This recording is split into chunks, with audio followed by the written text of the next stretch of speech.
So we have 2 student centres located in Building 10 and Building 5, but you can find that all online if you literally just type in UTS Student Centre into Google, come up. You can email them, you can call them, or you can visit them in person. Yeah, and that's the place for everything to do with student admin. Yeah. So subject enrolments, changing majors, changing degrees, all of that happens through the Student Centre. So there are 2 main sorts of fees that you'll end up paying at university. You'll pay your fees for the individual subjects. So your tuition fees? Tuition, which depending on whether you're a domestic student or an international student, there may or may not be loans available for those. So some students will be paying up front and some people will be paying in a deferred manner.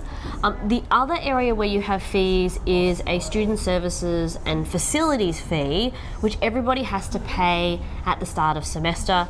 Custom, what is that fee for? So that fee is mainly to, I guess, fund all the extra services that UTS provides you. So a lot of students don't realise that we have legal services, we have a counsellor, we have a doctor. We have lots of counsellors and psychologists, lots of medical staff. Yeah, so that's why I think it's like roughly $100 or so.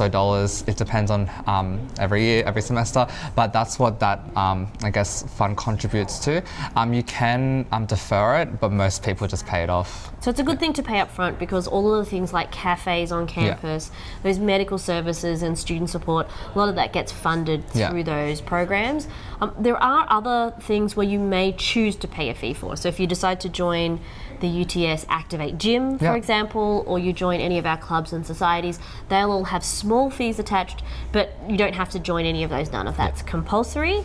That student services fee is the only one that you really need to make sure that you pay before you start university. When it comes to the cost of tuition, check out the UTS website for fees because fees vary depending on the type of course and the subjects that you're studying. There are some subjects that are charged a higher tuition fee than others, so it's always best to check those out, and they change from year to year as well. Mac or Windows? Ooh, that is such a good question. What do you use? I personally use a Mac, just because it's idiot-proof software. It's easy to use and it's just simple, and I understand the keyboard shortcuts, which are very handy. It doesn't really matter. Yeah, it doesn't matter. Like I'm a Mac user as well because I have an iPhone. I have an iPad. What I see is really popular is the Microsoft Surface. Yes. And that's a really great tool. I've also started to see a lot of iPad Pros with the keyboard and pen. I've started to see those as well. So whatever you've got in terms of technology, UTS is not device specific. So you don't need to have a specific device. And if you don't have a device, make sure you talk to UTS Student Services because there are ways that you can actually borrow a device for the entire semester.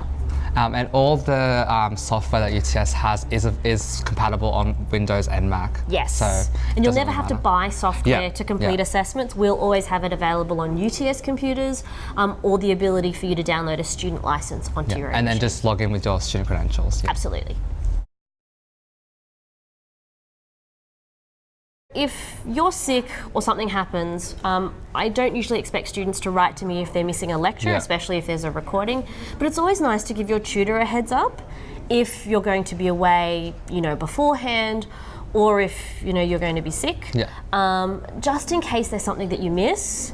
Sometimes it's good to talk to your academics about if there's any chance to catch up on work.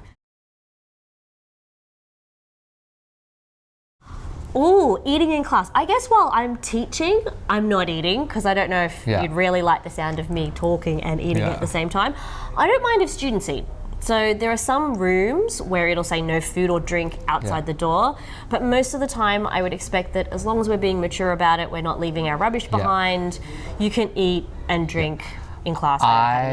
Unless it's something stinky. Yes. I definitely eat in class because I always eat. But little things like chips or biscuits that you can easily put in your mouth, but obviously I don't bring a whole dish with rice or noodles because I also have to be considerate of other people and the smell. Please don't open a durian. Yeah, or don't open tuna in the classroom as well. No That's tuna, a big no. No durian. Yeah, no durian or tuna. Yeah, most students will bring a coffee into class. That's pretty common. And we don't mind if you're if you're a few minutes late to the tute or something else, or you have to leave a few minutes early. because you've gone out to get food or whatever it might be, like leaving the classroom is not an issue. This is not high school where you need to ask permission or anything like that. It's the same thing with using the bathroom as well. If you need to go to the bathroom, you just go. The tutor won't. You don't have to get a pass. Yeah, the tutor won't sign in your diary or anything like that, like high school. So you can just walk up and leave.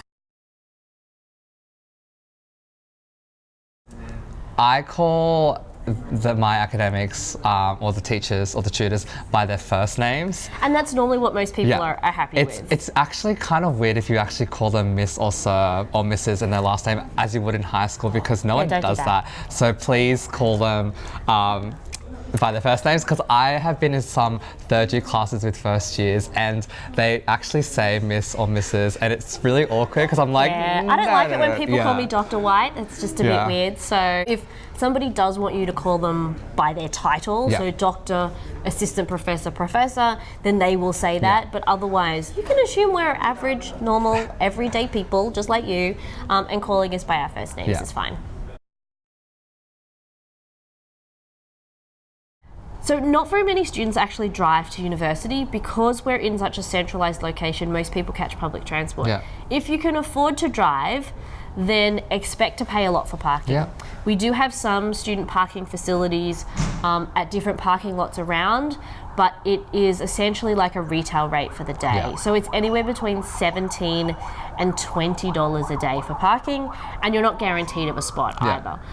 If you want to drive and you want a definite spot, then looking on places like Gumtree is useful to maybe hire or lease a spot off somebody in a nearby apartment building. But otherwise, I really wouldn't recommend driving. And traffic around UTS, with the small lanes and everything. Small lanes, one way, it's just really, really busy. As a staff member, I catch public transport and I would only drive if I absolutely needed to. Even when I'm here late at night, so I have classes that run till 9, sometimes we have events at university that run till late. If I have driven and I don't feel safe walking to my car, I can actually call UTS security and someone can come and escort me from wherever I am on campus to wherever I've parked my vehicle within a reasonable distance. UTS actually now is really a sticky campus. So once we hit 9, which is when classes officially end, you'll still see when semester is on, people everywhere. So it's pretty safe to walk to Central Station or to the bus stops at 9 o'clock at night. Once it gets quite late, access to university is via your staff card. So you'll need that to swipe in and out to make sure that there's not just randoms walking around uni. You know, if you do get tired and you need a nap during the day, the library has sleep pods. And we're here in building 2, and like we've seen people just sort of lay down on a bench napping. Always lie on your bag. So put your valuables in your bag and then lie on top of it. Or if you want to nap, maybe be with your group of friends, because obviously they'll make sure that none of your belongings are stolen. Unless they're the ones that are stealing your belongings. But try and, if you really are scared about getting your stuff stolen, try and be with a group of your friends. So you can sleep then. Absolutely. If you feel like you're unwell as well on campus, just head straight to building 1 on level 6. Level 6. There's the medical facility there. Usually it's by appointment, but if you're really just urgently unwell, they will see you, walk in straight away. It's a little bit different from high school in that there's no bell. So there's not an hourly bell or a bell between classes because classes run anywhere from 1 hour, 1.5 hours, 2 hours, 3 hours, 4 hours. And they start and stop at all different times. So we're not all moving at the same time. What your subject teacher, whether that's the lecturer or the tutor, should do is they should finish the class 10 minutes before its official end time. So a 1 hour, 30-minute class should actually go for 1 hour, 20. And then they should wrap up, and then you've got between 5 to 7 minutes to walk to your next room, and then it should start on time.